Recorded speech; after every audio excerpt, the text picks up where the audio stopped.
أعوذ بالله من الشيطان الرجيم. بسم الله الرحمن الرحيم. سيقول السفهاء من الناس ما ولاهم عن قبلتهم التي كانوا عليها قل لله المشرق والمغرب يهدي من يشاء إلى صراط مستقيم. وكذلك جعلناكم أمة وسطا لتكونوا شهداء على الناس ويكون الرسول عليكم شهيدا.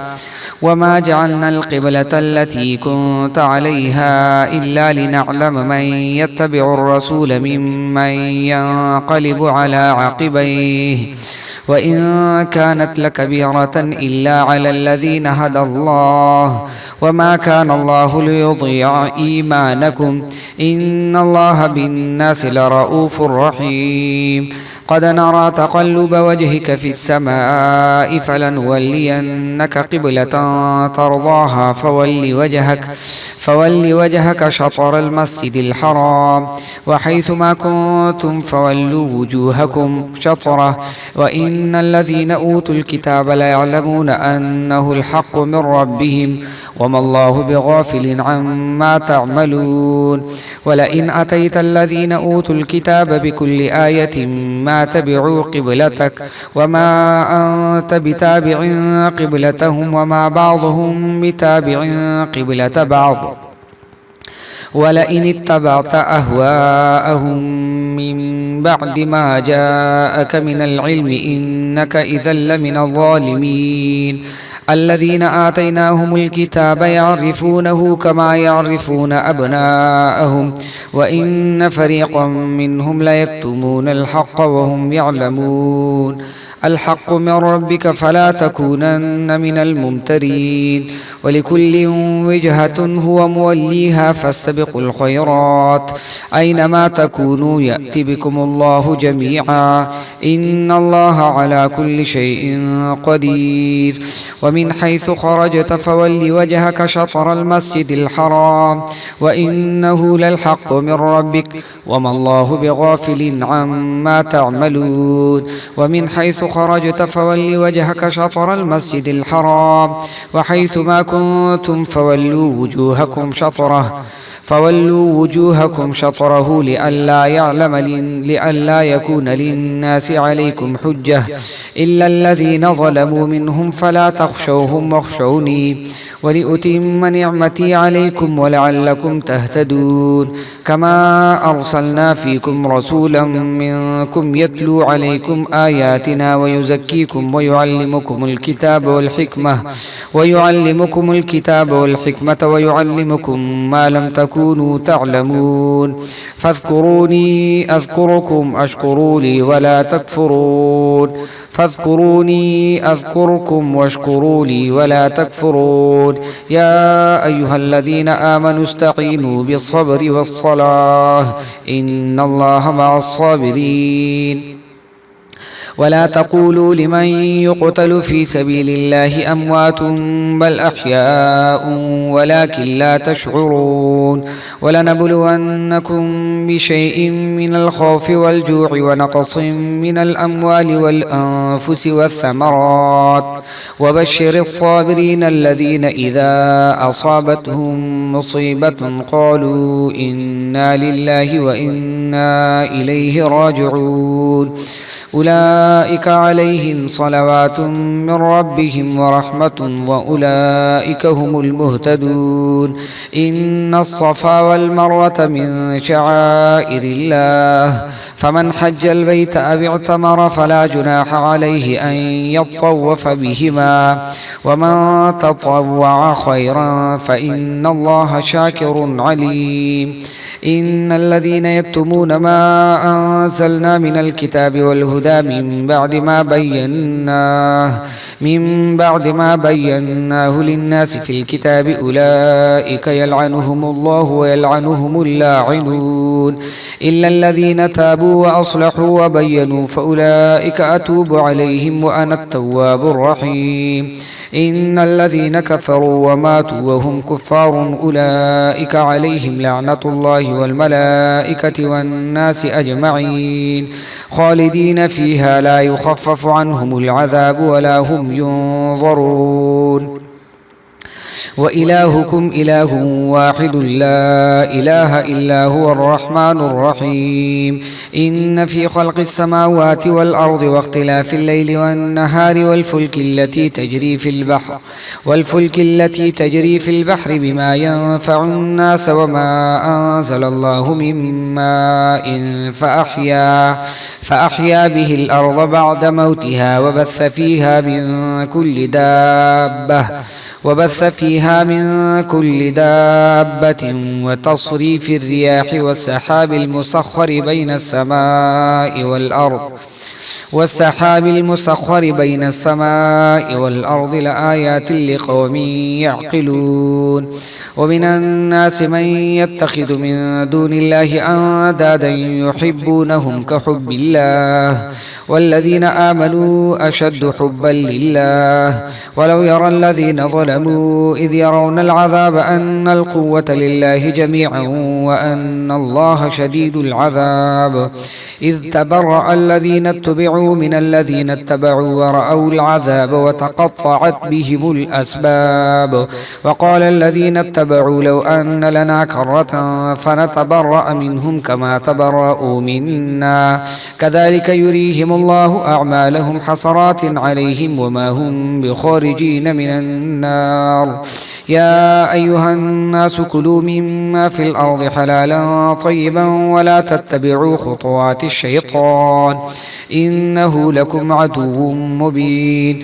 إنما يأمركم بالسوء والفحشاء وأن تقولوا على الله ما لا تعلمون وإذا قيل لهم اتبعوا ما أنزل الله قالوا بل نتبع ما ألفينا عليه آباءنا أولو كان آباؤهم لا يعقلون شيئا ولا يهتدون ومثل الذين كفروا كمثل الذي ينعق بما لا يسمع إلا دعاء ونداء صم بكم عمي فهم لا يعقلون يا أيها الذين آمنوا كلوا من طيبات ما رزقناكم واشكروا لله إن كنتم إياه تعبدون إنما حرم عليكم الميتة والدم ولحم الخنزير وما أهل به لغير الله فمن اضطر غير باغ ولا عاد فلا إثم عليه إن الله غفور رحيم إن الذين يكتمون ما أنزل الله من الكتاب ويشترون به ثمنا قليلا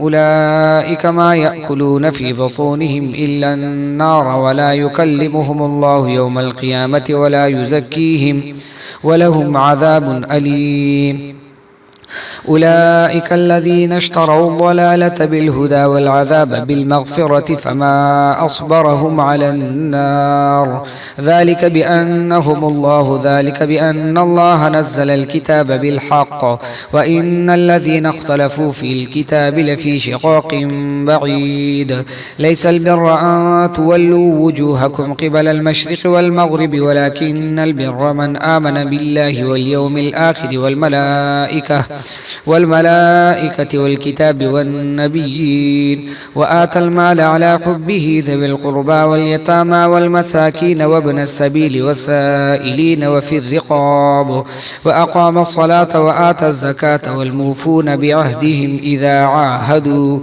والصابرين في البأساء والضراء وحين البأس أولئك الذين صدقوا وأولئك هم المتقون يا أيها الذين آمنوا كتب عليكم القصاص في القتلى الحر بالحر والعبد بالعبد والأنثى بالأنثى فمن عفي له من أخيه شيء فاتباع بالمعروف وأداء إليه بإحسان ذلك تخفيف من ربكم ورحمة فمن اعتدى بعد ذلك فله عذاب أليم ولكم في القصاص حياة يا أولي الألباب لعلكم تتقون كتب عليكم إذا حضر أحدكم الموت إن ترك خيرا الوصية للوالدين والأقربين بالمعروف حقا على المتقين فمن بدله بعدما سمعه فإنما إثمه على الذين يبدلونه إن الله سميع عليم. فمن خاف من موص جنفا أو إثما فأصلح بينهم فلا إثم عليه إن الله غفور رحيم.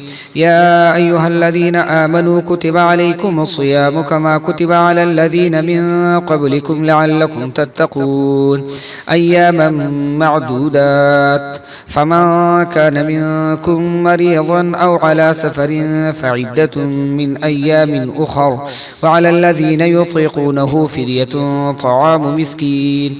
فمن تطوع خيرا فهو خير له وأن تصوموا خير لكم إن كنتم تعلمون. شهر رمضان الذي أنزل فيه القرآن هدى للناس وبينات من الهدى والفرقان. فمن شهد منكم الشهر فليصمه ومن كان مريضا أو على سفر فعدة من أيام أخر. ويريد الله بكم اليسر ولا يريد بكم العسر ولتكملوا العدة ولتكبروا الله على ما هداكم ولعلكم تشكرون.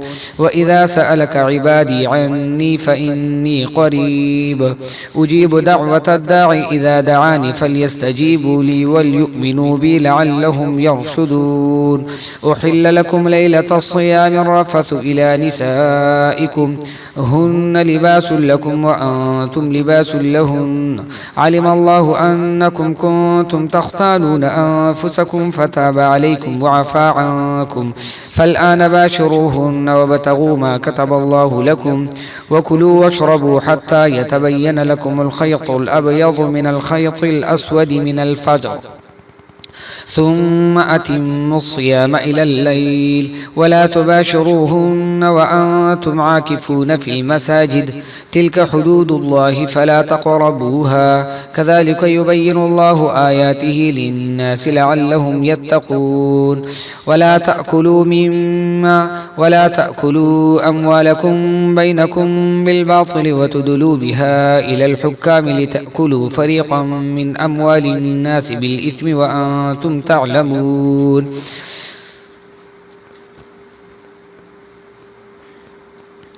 يسألونك عن الأهلة قل هي مواقيت للناس والحج وليس البر بأن تأتوا البيوت من ظهورها ولكن البر من اتقى وأتوا البيوت من أبوابها واتقوا الله لعلكم تفلحون. وقاتلوا في سبيل الله الذين يقاتلونكم ولا تعتدوا إن الله لا يحب المعتدين. وقتلوهم حيث ثقفتموهم وأخرجوهم من حيث أخرجوكم والفتنة أشد من القتل ولا تقاتلوهم عند المسجد الحرام حتى يقاتلوكم فيه فإن قاتلوكم فاقتلوهم كذلك جزاء الكافرين. فإن انتهوا فإن الله غفور رحيم. وقاتلوهم حتى لا تكون فتنة ويكون الدين لله فإن انتهوا فلا عدوان إلا على الظالمين. الشهر الحرام بالشهر الحرام والحرمات قصاص فمن اعتدى بعد ذلك فمن اعتدى عليكم فاعتدوا عليه بمثل ما اعتدى عليكم واتقوا الله واعلموا أن الله مع المتقين. وأنفقوا في سبيل الله ولا تلقوا بأيديكم إلى التهلكة وأحسنوا إن الله يحب المحسنين. وأتموا الحج والعمرة لله فإن أحصرتم فما استيسر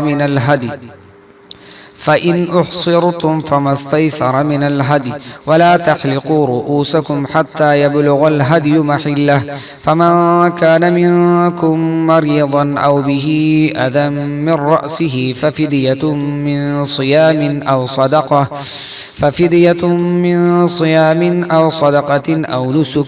فإذا أمنتم فمن تمتع بالعمرة إلى الحج فما استيسر من الهدي فمن لم يجد فصيام 3 أيام في الحج و7 إذا رجعتم تلك 10 كاملة ذلك لمن لم يكن أهله حاضر المسجد الحرام واتقوا الله واعلموا أن الله شديد العقاب. الحج أشهر معلومات فمن فرض فيهن الحج فلا رفث ولا فسوق ولا جدال في الحج وما تفعلوا من خير يعلمه الله وتزودوا فإن خير الزاد التقوى واتقون يا أولي الألباب. ليس عليكم جناح أن تبتغوا فضلا من ربكم فإذا أفضتم من عرفات فاذكروا الله عند المشعر الحرام واذكروه كما هداكم وإن كنتم من قبله لمن الضالين. ثم أفيضوا من حيث أفاض الناس واستغفروا الله إن الله غفور رحيم. فإذا قضيتم مناسككم فاذكروا الله كذكركم آباءكم أو أشد ذكرا. فمن الناس من يقول ربنا آتنا في الدنيا وما له في الآخرة من خلاق ومنهم من يقول ربنا آتنا في الدنيا حسنة وفي الآخرة حسنة وقنا عذاب النار. أولئك لهم نصيب مما كسبوا والله سريع الحساب.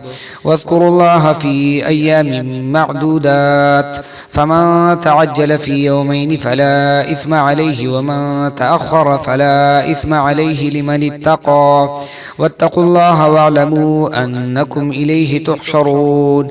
ومن الناس من يعجبك قوله في الحياة الدنيا ويشهد الله على ما في قلبه وهو ألد الخصام وإذا تولى سعى في الأرض ليفسد فيها ويهلك الحرث والنسل والله لا يحب الفساد. وإذا قيل له اتق الله أخذته العزة بالإثم فحسبه جهنم ولبئس المهاد. ومن الناس من يشري نفسه ابتغاء مرضات الله والله رؤوف بالعباد.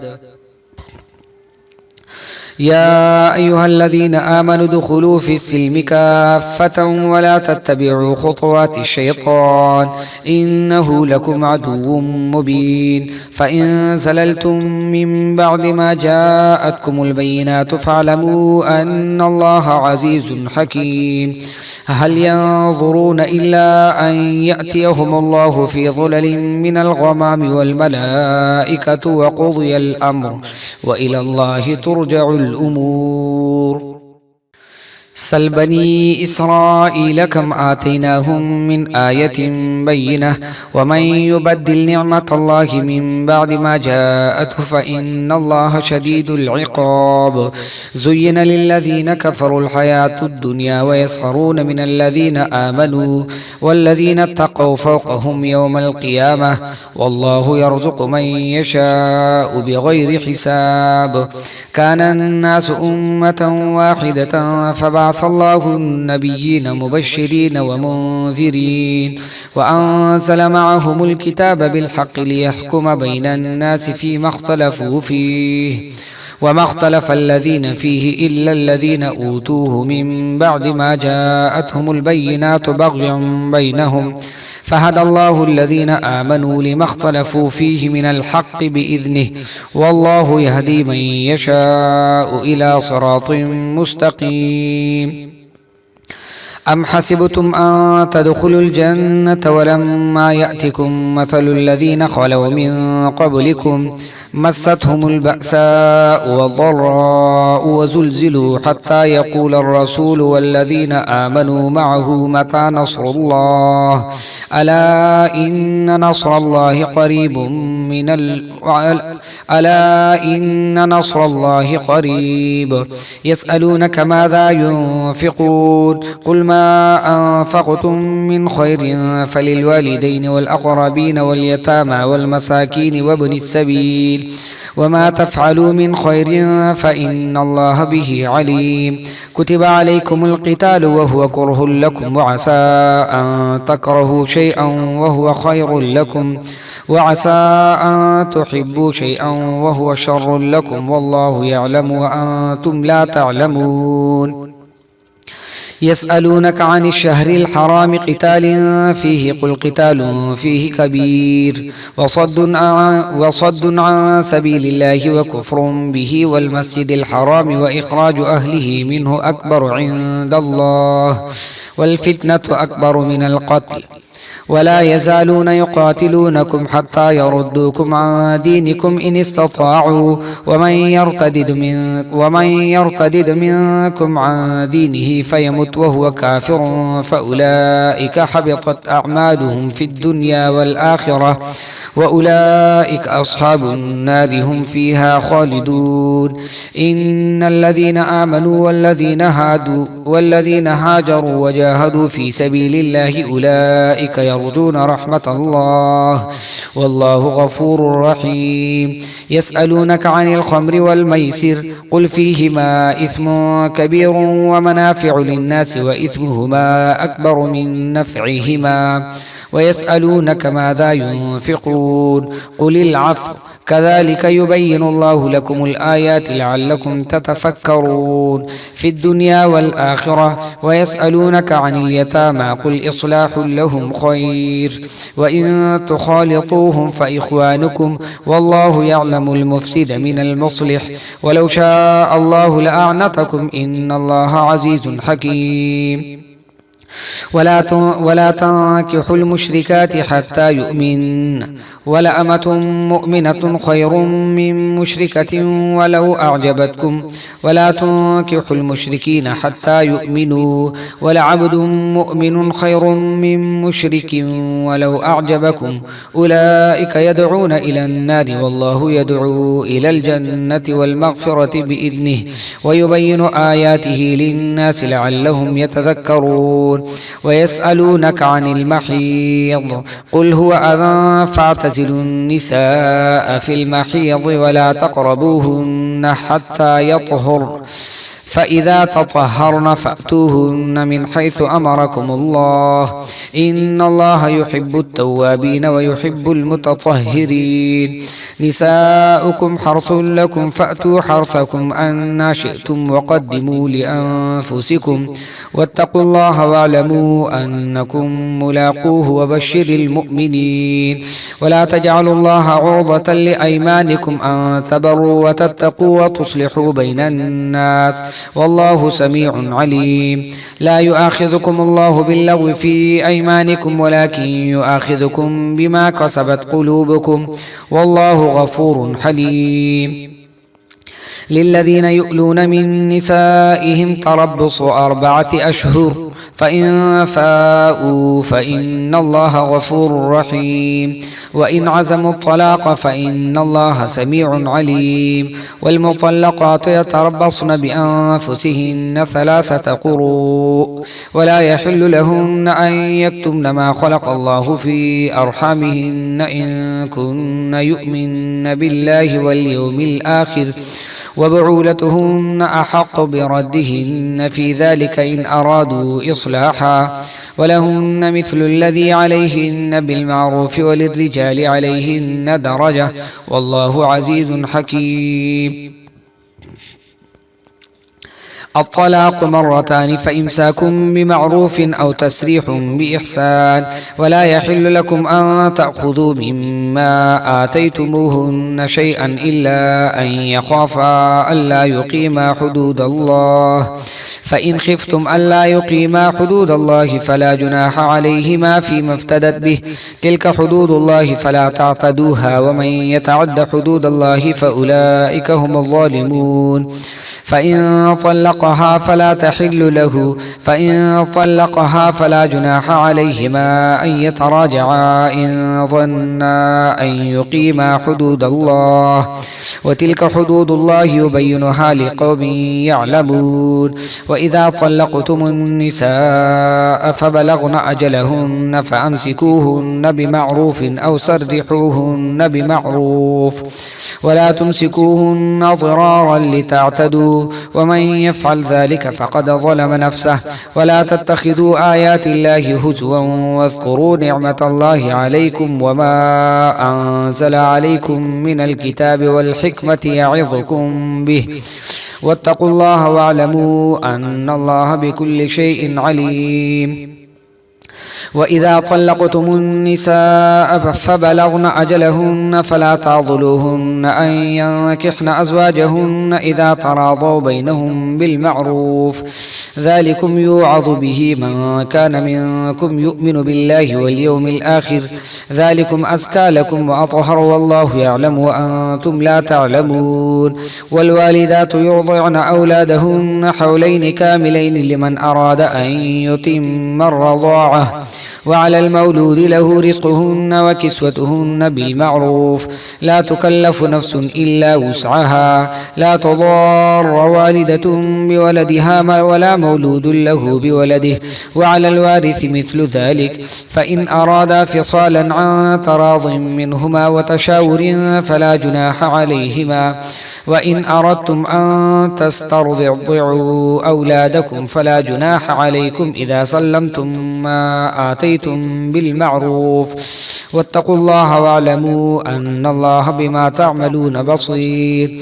والذين يتوفون منكم ويذرون أزواجا يتربصن بأنفسهن 4 أشهر و10 فإذا بلغن أجلهن فلا جناح عليكم فيما فعلن في أنفسهن بالمعروف والله بما تعملون خبير.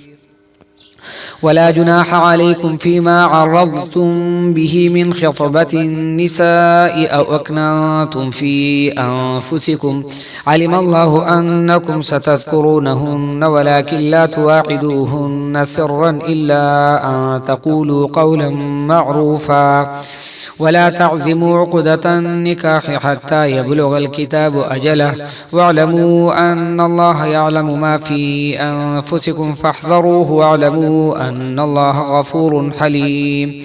لا جناح عليكم إن طلقتم النساء ما لم تمسوهن أو تفرضوا لهن فريضة ومتعوهن على الموسع قدره وعلى المقتر قدره متاعا بالمعروف حقا على المحسنين.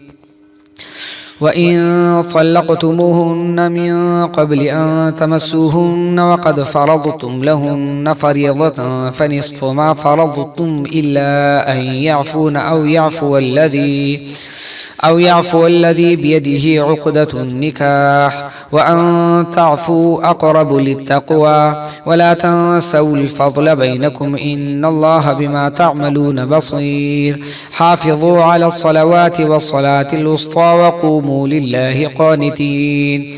فإن خفتم فرجالا أو ركبانا فإذا أمنتم فاذكروا الله كما علمكم ما لم تكونوا تعلمون. والذين يتوفون منكم ويذرون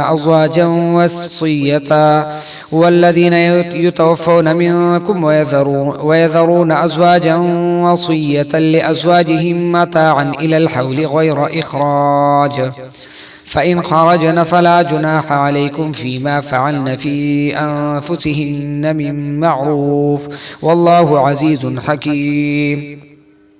وللمطلقات متاع بالمعروف حقا على المتقين كذلك يبين الله لكم آياته لعلكم تعقلون. ألم تر إلى الذين خرجوا من ديارهم وهم ألوف حذر الموت فقال لهم الله موتوا ثم أحياهم إن الله لذو فضل على الناس ولكن أكثر الناس لا يشكرون. وقاتلوا في سبيل الله واعلموا أن الله سميع عليم. من ذا الذي يقرض الله قرضا حسنا فيضاعفه له أضعافا كثيرة والله يقبض ويبسط وإليه ترجعون ألم تر إلى الملأ من بني إسرائيل من بعد موسى إذ قالوا لنبي لهم ابعث لنا ملكا نقاتل في سبيل الله قال هل عسيتم إن كتب عليكم القتال ألا تقاتلوا قالوا وما لنا ألا نقاتل في سبيل الله وقد أخرجنا من ديارنا وأبنائنا فلما كتب عليهم القتال تولوا إلا قليلا منهم والله عليم بالظالمين وقال لهم نبيهم إن الله قد بعث لكم طالوت ملكا قالوا أنى يكون له الملك علينا ونحن أحق بالملك منه ولم يؤت سعة من المال قال إن الله اصطفاه عليكم وزاده بسطة في العلم والجسم والله يؤتي ملكه من يشاء والله واسع عليم وقال لهم نبيهم إن آية ملكه أن يأتيكم التابوت فيه سكينة من ربكم وبقية مما ترك آل موسى وآل هارون تحمله الملائكة إن في ذلك لآية لكم إن كنتم مؤمنين فلما فصل طالوت بالجنود قال إن الله مبتليكم بنهر فمن شرب منه فليس مني ومن لم يطعمه فإنه مني إلا من اغترف غرفة بيده فشربوا منه إلا قليلا منهم فلما جاوزه هو والذين آمنوا معه قالوا لا طاقة لنا اليوم بجالوت وجنوده قال الذين يظنون أنهم ملاقوا الله كم من فئة قليلة غلبت فئة كثيرة بإذن الله والله مع الصابرين ولما برزوا لجالوت وجنوده قالوا ربنا أفرغ علينا صبرا وثبت أقدامنا وانصرنا على القوم الكافرين فهزموهم بإذن الله وقتل داود جالوت وآتاه الله الملك والحكمة وعلمه مما يشاء ولولا دفع الله الناس بعضهم ببعض لفسدت الأرض ولكن الله ذو فضل على العالمين تلك آيات الله نتلوها عليك بالحق وإنك لمن المرسلين صدق الله العظيم.